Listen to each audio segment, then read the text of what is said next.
This is UMAR AHMED for IFL TV in association with MTK Global.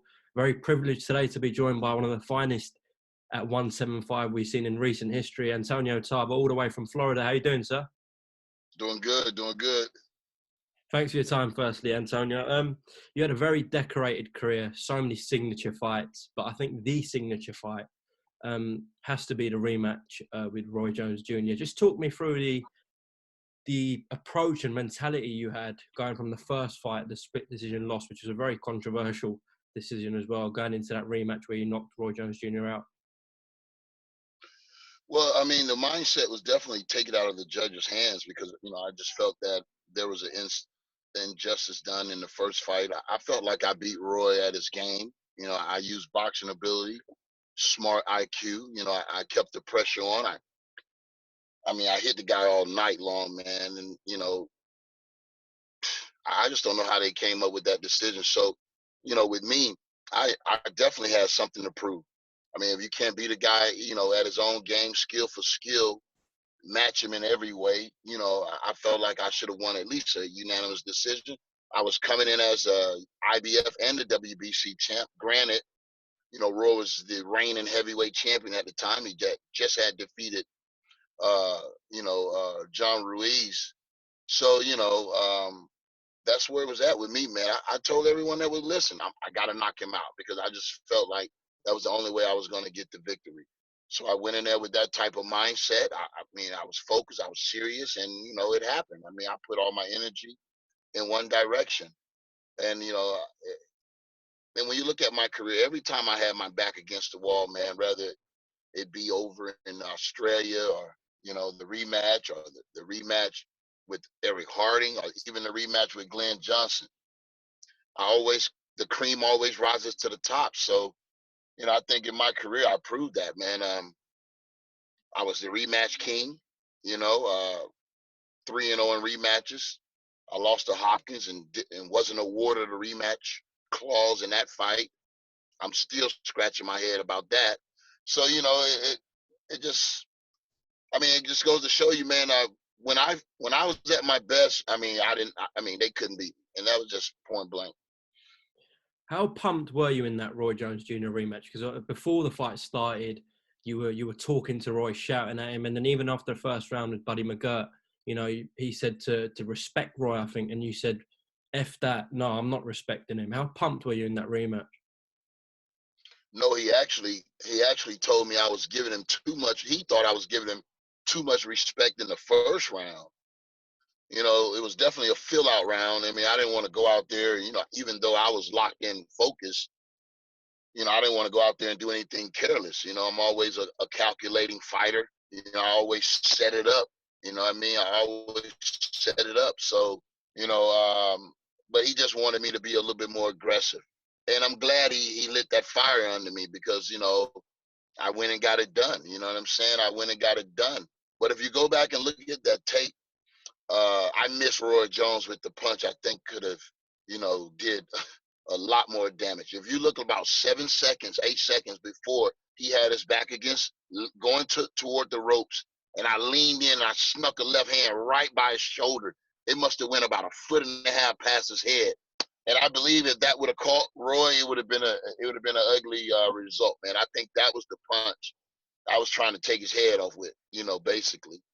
And then, the next exchange was the punch that did it. So, man, I just believe I was just it was just my time. I was in my season at the time. It was my time. And, the guard, it was a changing of the guard, so to speak.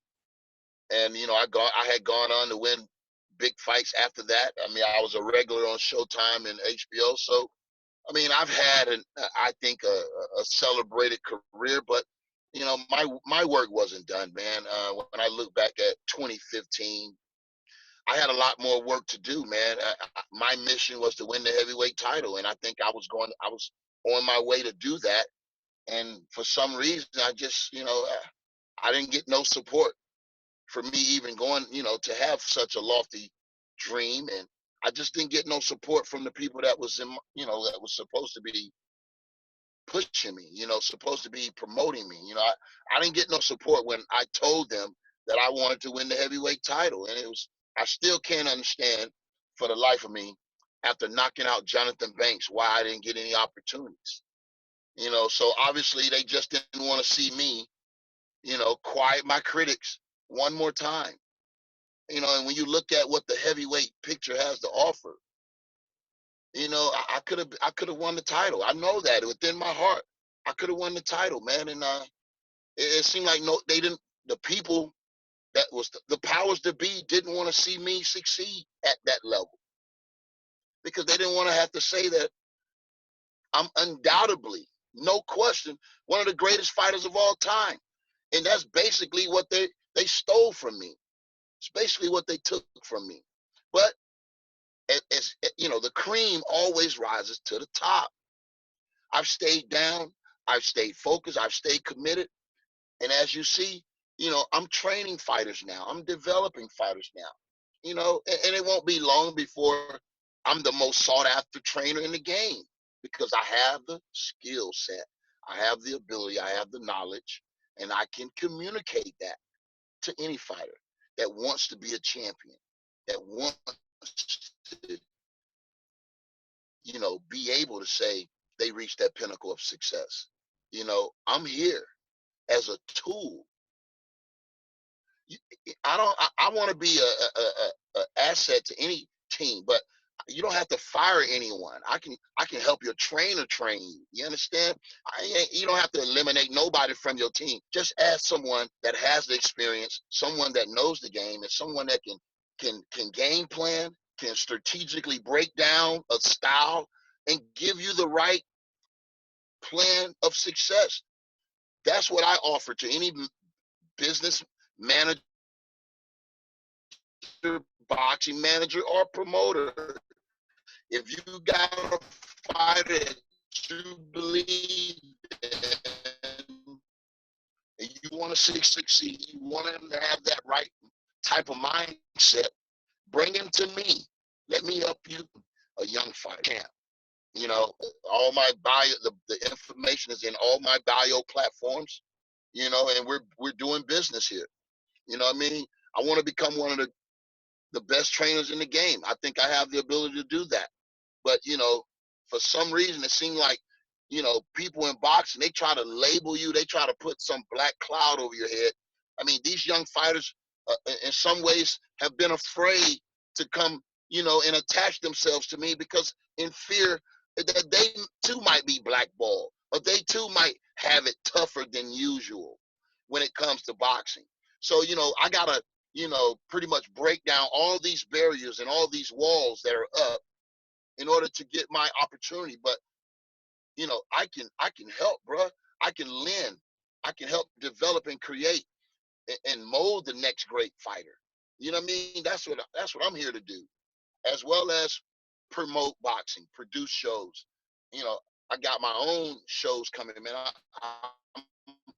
I'm transitioning into the film industry, something that I've had a passion about for many, many years. So, we all have to grow, and can't no one put you in some little box and think that you're just going to stay there. No, because greatness always find a way to rise to the top. And that's what I'm going to be, a great trainer, a great manager. I'm going to be, and I'm going to give, I've always given my life to boxing. So why should it change now? I should be commentating these big fights, because I have a lot of insight to offer from a commentary and an analyst standpoint. It's a shame that boxing doesn't see, the gift. That's me. And I mean, but they know it, they see it. But, I don't know why they've been, like, I feel like, man, they just been so hard on me. But I keep smiling, bro. I keep smiling, because they can't break what they didn't make. You understand me? The cream gonna always rise to the top. And if you didn't know by now, I'm the cream. I'm the cream. They can put the blinders on. They can do all that. Always find a way to the top. And that's just what a champion supposed to do. That's it. Antonio, your connection's breaking up sometimes a little bit. Maybe just move the phone or something. Yeah, I don't know. Hopefully it'll be good from now. How do you rate the heavyweight division right now? How do you rate Tyson Fury, Anthony Joshua, Deontay Wilder? Oh man, Tyson Fury, I think, is head and shoulders above the rest right now. He proved that in stopping Deontay Wilder and emphatically in the rematch. And AJ bounced back from a horrendous night against Andy Ruiz. I think right now, I think Wilder needs to go back to the drawing board, to be honest. I mean, he needs a teacher. He needs a teacher, someone that can really teach him the skill set. And I don't think it'll take a lot, but he has to get the information. I've offered my services, but you can take some of these guys to the well, but you can't make them drink. They won't even do what's best for them, even when they know it's best for them. So it's like the blind leading the blind. I mean, that's neither here nor there. But yeah, Tyson Fury is definitely has this head and shoulders above the rest. And a fight with AJ right now would definitely dispute a champion. And maybe Wilder can get back in the gym and circle around and get back his undisputed title and get a shot at the undisputed title if he's focused enough. So it's all up to Wilder and his team, man. But they're running out of time because like in boxing, you're only as great as your last fight. So he's gonna have to get back on the bicycle and atone from that miserable outing against Tyson Fury. What did you make of that video going around? Okay, I'll just take me there now. All right, go ahead. Sorry. Yeah, what did you make of that video going around where Wilder was attacking Mike Tyson's resume? Well, I posted it. I put it up. I think that's an old video. Yeah, Could be an old video. That was a few years back. And, maybe he had just won the title. And I mean, hey, listen, Wilder had a knockout streak going that it would take a blind man not to get caught up in all that hype. You know what I mean? But basically that's what it was, a lot of hype. Not saying that Wilder doesn't have ability, man, but he just got to fine tune his skill set. And once he does that, then he'll be able to see his potential. I just think he's a lot of potential. If it ended today unrealized, I would just think his potential has been unrealized because he never learned the basics, to be able to take off from a solid foundation. So that's how I feel. I think I've expressed that, and I just think he has work to do, man. He needs a really good teacher that can get in there and work on some of the basic stuff, perfect some of the basic stuff, so that he then can use his skill set to just where we at with Wilder. He needs someone in there with a teacher mentality that can speak his language, someone he can respect, and he can get out of his own way. And I think it takes a lot of people. You got to have some humility, man. You got to be strong enough to humble yourself and say, I don't know it all, and be coachable. Be coachable. And I think in this generation, this culture, man, I think a lot of these guys feel like can't nobody teach them anything. They don't respect the guys that paved the way. They don't respect the legends that went before them. I don't understand what's going on with this culture today, that they have no respect for the guys that paved the way. It's sad. I didn't come from that type of generation, man. All right, we got to call back then. Call me back. Yeah, definitely. We'll catch up later, all right? Call me back. All right, brother.